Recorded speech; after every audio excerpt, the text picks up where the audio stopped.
Hello students, I hope आप सभी अच्छे होंगे। तो आज की इस वीडियो में हम +1 बायोलॉजी एनसीईआरटी का चैप्टर एनिमल किंगडम डिस्कस करने जा रहे हैं। आपका एचपी टेट या टीजीटी कमीशन में इस चैप्टर से काफ़ी क्वेश्चन देखने को मिलते हैं। तो इसमें सबसे पहले है बेसिस ऑफ क्लासिफिकेशन। फ्रेंड्स, हमें पता है कि जितने भी एनिमल्स हैं उनको उनके फीचर्स के बेसिस पे डिफरेंट कैटेगरीज में रखा गया है, जिसको हम उनकी क्लासिफिकेशन बोलते हैं। तो इसमें जैसे अरेंजमेंट ऑफ सेल कैसी है, बॉडी सिमेट्री कैसी है, नेचर ऑफ स्लोम कैसा है, पैटर्न ऑफ डाइजेस्टिव, सर्कुलेटरी और रिप्रोडक्टिव सिस्टम कैसा है। तो इनको हम बारी बारी से डिस्कस करेंगे। तो सबसे पहला है इसमें level of organisation. For example जो स्पॉन्जेस हैं, इसमें ये जो सेल्स हैं वो as a loose cell aggregates में इसमें अरेंज होते हैं, इसलिए इसको बोलते हैं सेलुलर लेवल ऑफ ऑर्गेनाइजेशन। उसके बाद सिलेंट्रेट्स में जो अरेंजमेंट ऑफ सेल्स हैं वो कॉम्प्लेक्स हैं, तो इसको रखा जाता है टिश्यू लेवल ऑफ ऑर्गेनाइजेशन में। उसके बाद जो भी हायर लेवल ऑफ ऑर्गेनाइजेशन है, जैसे ऑर्गन लेवल ऑफ ऑर्गेनाइजेशन, तो उनको रखा जाता है ऑर्गन लेवल ऑफ ऑर्गेनाइजेशन में। और इसके बाद ये जो ऑर्गन लेवल ऑफ ऑर्गेनाइजेशन है वो organ system level of organisation बनाते हैं। फॉर एग्जांपल जैसे सेल्स मिलके टिश्यू फॉर्म करते हैं, तो जैसे स्पॉन्जेस आगे, इनमें जो लेवल ऑफ ऑर्गेनाइजेशन है वो आ गई आपकी सेलुलर लेवल ऑफ ऑर्गेनाइजेशन। जब आप थोड़ा सा और हाई गए तो सेल्स मिलके फॉर्म करते हैं टिश्यू लेवल ऑफ ऑर्गेनाइजेशन। उसके बाद टिश्यू मिलकर फॉर्म करते हैं ऑर्गन लेवल, और लास्ट में ऑर्गन्स मिलके फॉर्म करते हैं ऑर्गन सिस्टम, जैसे digestive, circulatory, reproductive etcetera.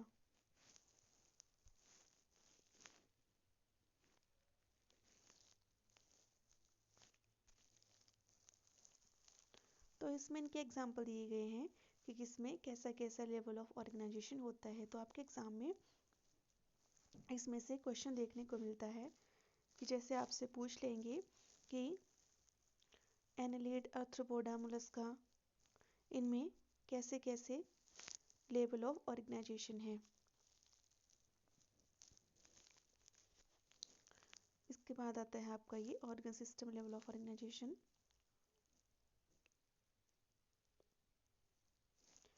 For example ये जैसे प्लेटीहेल्मिन्थस है, इसमें एक ही सिंगल ओपनिंग होती है, तो इनका जो सिस्टम है वो इनकम्प्लीट रहता है। और अगर डाइजेस्टिव सिस्टम में 2 ओपनिंग होंगी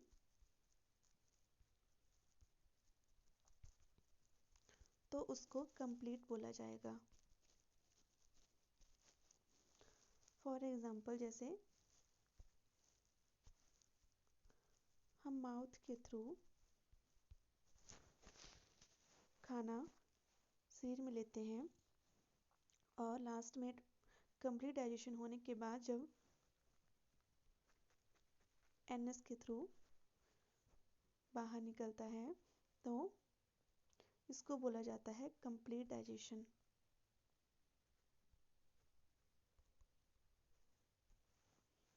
या कंप्लीट डाइजेस्टिव सिस्टम। इसी तरह सर्कुलेटरी सिस्टम भी 2 टाइप का होता है, ओपन टाइप और क्लोज टाइप।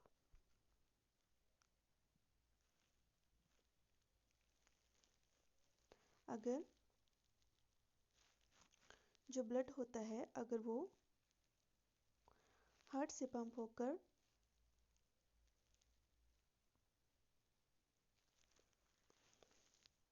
डायरेक्टली जाए तो इसमें बोला जाता है ओपन टाइप, और अगर ये through series of vessels, arteries, veins और कैपिलरीज इनके थ्रू सर्कुलेट हो तो उसको बोला जाता है क्लोज टाइप सर्कुलेटरी सिस्टम। तो नेक्स्ट हम इसमें देखते हैं सिमेट्री, कि सिमेट्री की बेसिस पे कैसे कैसे क्लासिफिकेशन की गई है।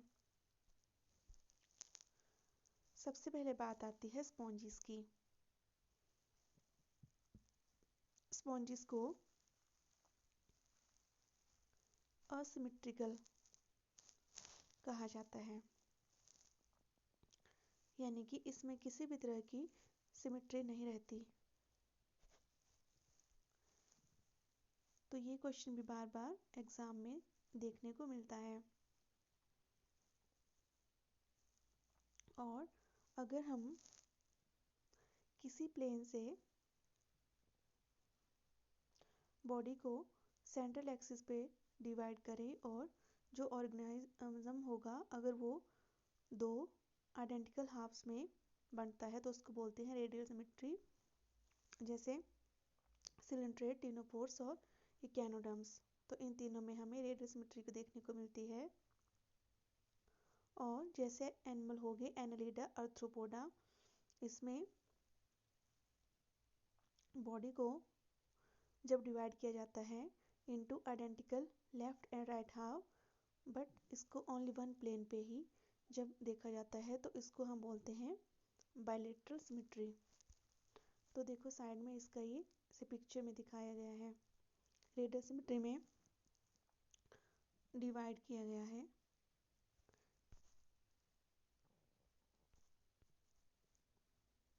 और बायलेटरल में ये सिर्फ एक प्लेन पे ऐसे डिवाइड हुआ है और ये इसके right and left 2 identical half देखने को मिल रहे हैं, तो इसको बोलते हैं बायलेटरल सिमेट्री।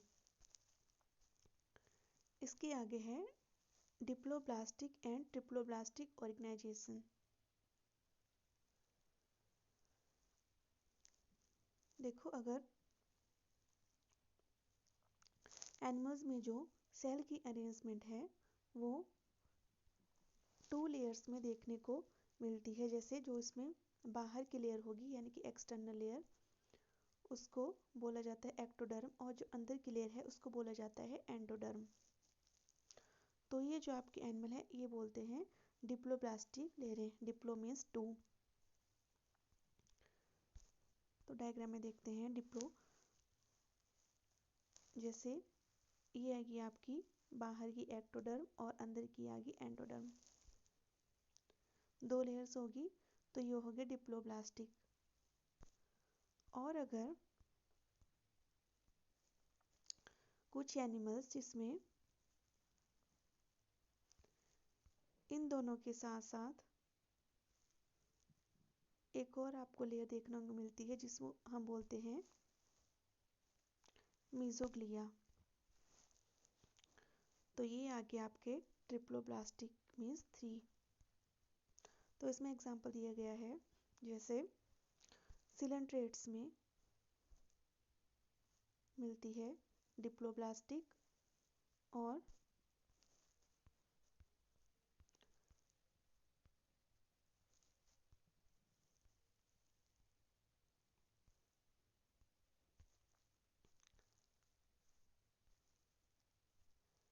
बाकी आपके कुछ एनिमल्स होते हैं उसमें आपको ये 3rd जर्मिनल लेयर देखने को मिलती है जिसको बोलते हैं मीजोडर्म। और ये जो मीजोडर्म होती है वो एक्टो और एंडो के बीच में होती है। एक्टो बीच में आपकी आ गई मीजो और इधर आ गया आपका एंडो।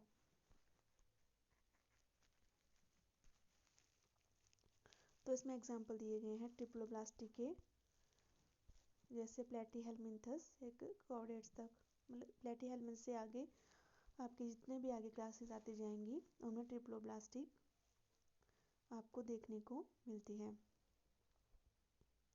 तो इसमें पेपर में एग्जाम में जैसे क्वेश्चन आता है कि प्लेटीहेलमिन्थस इनको कौन से ऑर्गेनिज्म बोलते हैं, डिप्लो बोलते हैं, ट्रिप्लो बोलते हैं, तो आपका आंसर होगा ट्रिप्लोब्लास्टिक।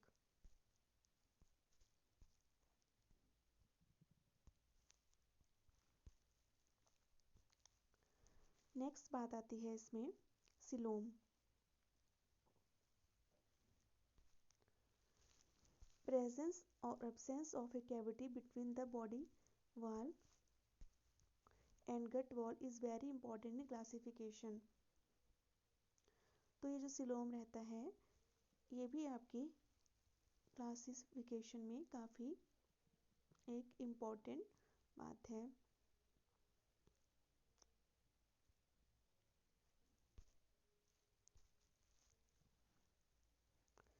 जो बॉडी कैविटी होती है वो मेसोडर्म से लाइन रहती है, इसको बोलते हैं हम सिलोम। और जो एनिमल्स होते हैं जिसमें हमें सिलोम देखने को मिलता है उनको बोलते हैं सिलोमेट्स। इसमें आपके एग्जाम्पल दिए गए हैं एनालिडा, मोलस्का, आर्थ्रोपोडा, इकेनोडर्म्स। और कुछ ऐसे होते हैं जिसमें ये जो आपका सिलोम होता है इसकी जगह हमें पाउचेस देखने को मिलते हैं, तो इसको बोला जाता है स्यूडोसिलोम। और जो ऑर्गेनिज्म होते हैं उनको बोलते हैं स्यूडोसिलोमेट्स। और कुछ एनिमल्स जिसमें ये बॉडी कैविटी बिल्कुल एब्सेंट होती है तो उनको बोला जाता है असिलोमेट। आपके एग्जाम में ये क्वेश्चन काफ़ी बार पूछा गया है कि कौन से ऐसे ऑर्गेनिज्म है जिसमें स्यूडोसिलोम देखने को मिलता है। तो इसका जो एग्जाम्पल है वो है एस्कीहेलमिन्थस।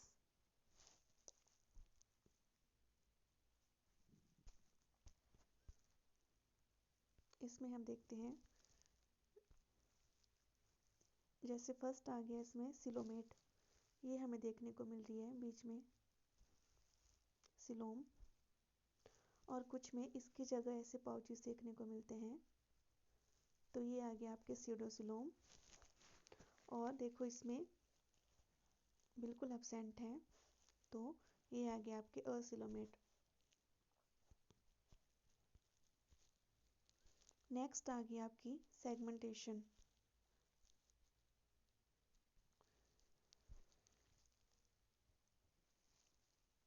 इसमें जो एनिमल्स की बॉडी होती है वो एक्सटर्नली या इंटरनली कुछ सेगमेंट्स में डिवाइड रहती है। फॉर एग्जांपल आपने अर्थवॉर्म में देखा होगा,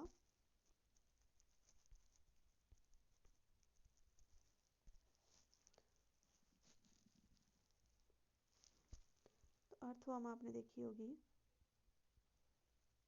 तो इसमें आपने अगर ध्यान से देखा होगा तो इसमें ऐसे ऐसे लाइनें जैसी बनी होती हैं, तो इनको ही हम सेगमेंट्स बोलते हैं।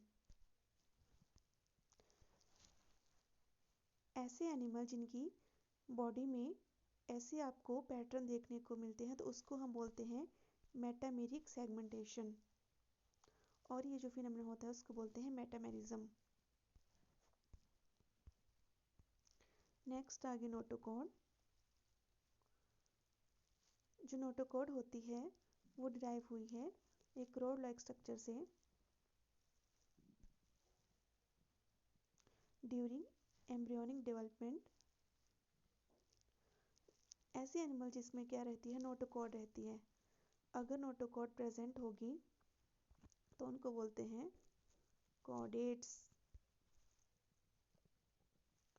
और अगर नोटोकॉड एब्सेंट रहती है तो उनको बोलते हैं नॉन कॉर्डेट्स। जैसे एग्जांपल दिए गए हैं पोरिफेरा टू इकेनोडर्म्स, तो इनमें नोटोकॉड एब्सेंट है, और इसके आगे के जो आएंगे उनमें नॉट अ गॉड प्रेजेंट होगी तो उनको गॉडेट्स बोला जाता है। आज की वीडियो में इतना ही। नेक्स्ट वीडियो में हम इसका एक एक जो भी क्लास है, अलग अलग जो इसके फाइलम हैं, उनको हम डिटेल में डिस्कस करेंगे। आई होप आपको आज की ये वीडियो अच्छी लगी होगी। फ्रेंड्स, अगर आपको मेरी वीडियोस थोड़ी सी भी हेल्पफुल लग रही हो तो प्लीज़ मेरे चैनल को अपने दोस्तों के साथ शेयर करें और सब्सक्राइब करें, ताकि मैं आपके लिए इसी तरह की नई नई एजुकेशनल वीडियोस लाती रहूं और जिसकी आपकी तैयारी और भी अच्छी हो सके। Thank you.